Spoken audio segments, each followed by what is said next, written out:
এই বাবা না তো তাড়াতাড়ি স্কুলে যাচ্ছিস কি? আজকে নতুন তো টিফিন করতে পারেনি, দোকান থেকে কচুরি কিনে নিবি?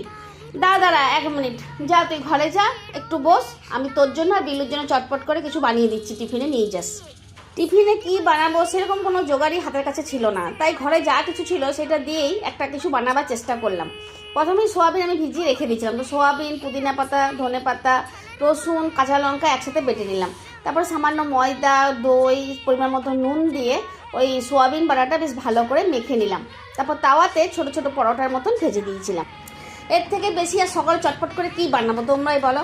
তো এতে সোয়াবিনের প্রোটিনও ছিল, তার সাথে পুদিনা, ধনে পাতা, কাঁচা লঙ্কা, রসুনের একটা গন্ধও ছিল, যেটা দারুণ স্বাদ দিয়েছিল এই সোয়াবিনের পরোটাটাতে। খেতেও হয়েছিল দুর্দান্ত, তার সাথে টক দইও ছিল, বেশ ভালো টক মিষ্টি খেতেও হয়েছিল। তোমরা চাইলে ঘরে বানাতেই পারো। আর এত তাড়াতাড়ি হয়েছে যে তোমরা বুঝতেই পারছো যে ভিডিওটাও আমার কত ছোট হয়েছে, তাহলে বুঝতেই পারছো যে রান্নাটা কত তাড়াতাড়ি হয়ে গেছে।